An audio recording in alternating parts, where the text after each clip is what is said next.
If you didn't know the TV footage was a video from January the 6th, you would actually think it was a normal tourist visit.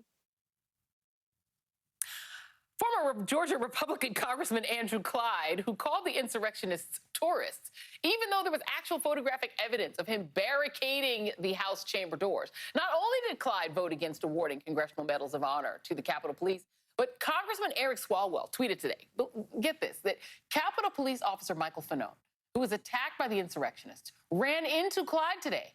He introduced himself as someone who fought to defend the Capitol and put out his hand to Congressman Clyde, who refused to shake it. Republican Congressman Adam Kinzinger said he called Fanone and confirmed this story.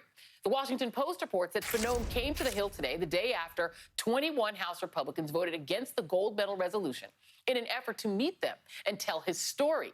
He happened upon Clyde in an elevator. Now, we tried to get a comment from Congressman Clyde, but so far no response. But I am joined now by California Democratic Congressman Eric Swalwell. He's a 2021 impeachment manager and is a member of the House Committees on Intelligence and Homeland Security. Congressman, when my producers told me this story, I had to go and look at your Twitter feed to verify it, even though I trust my producers inherently. I needed to read it for myself. Then I read Adam Kinzinger's retweet.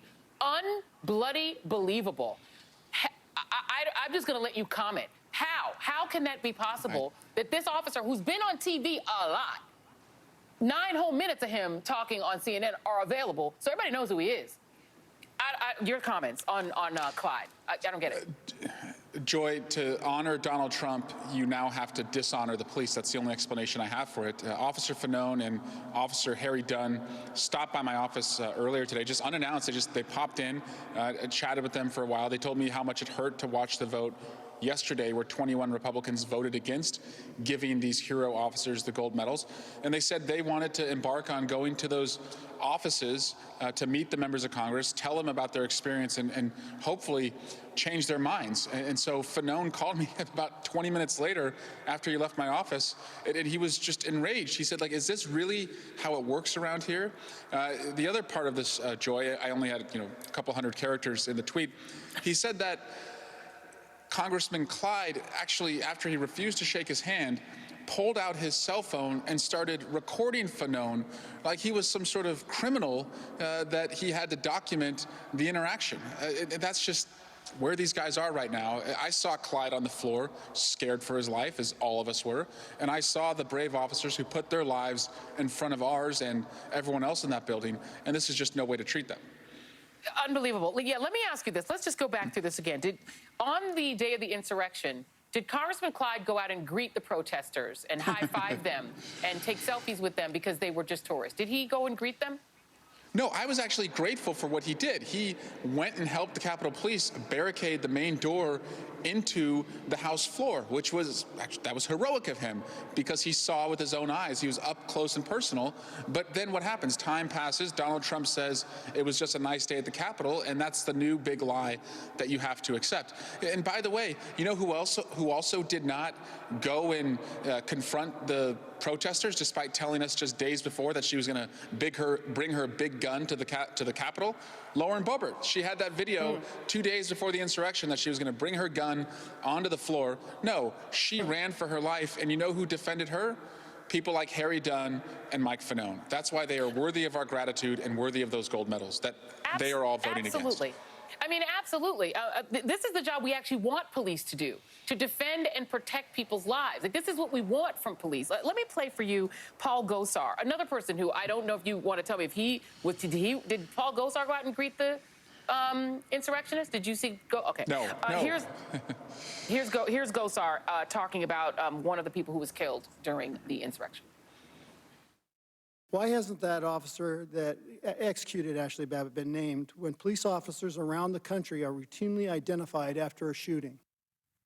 So it seems to me that now what Republicans are doing is trying to not just ignore these officers, refuse to honor them, but now also vilifying them. When you saw the police officers who had their guns trained on the doors, why did they have their guns trained on the doors of, for instance, the Speaker's lobby? From your point of view.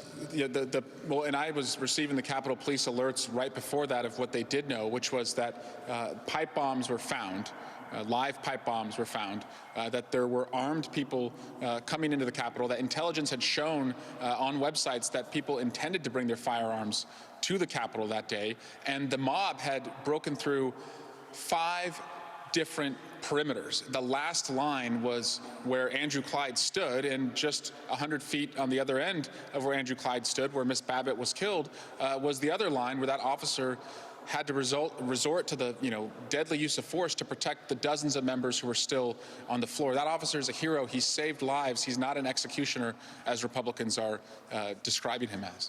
And let me ask you this. If Ashley Babbitt, who was a military trained, trained by the United States tax dollars to be a military, she obviously knew how to use a gun, she knew how to do combat. If she had gotten through that door, the speaker's door, and she and all of that crowd that were screaming on the other side of the door, if they'd gotten through, what would have been on the other side of that door?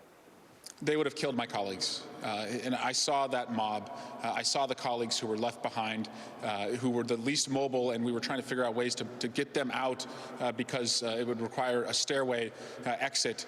And so you would have had the least able to defend themselves overrun by that mob, Joy. Ashley Babbitt was the tip of the spear of that mob.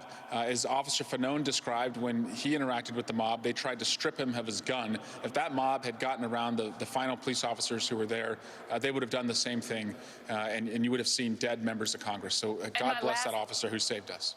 My last question, if the name of that officer were to be released, what do you think might happen to that officer, given the fact that people on the right who support Donald Trump are threatening to kill people who are just in the business of counting votes, people who work in elections?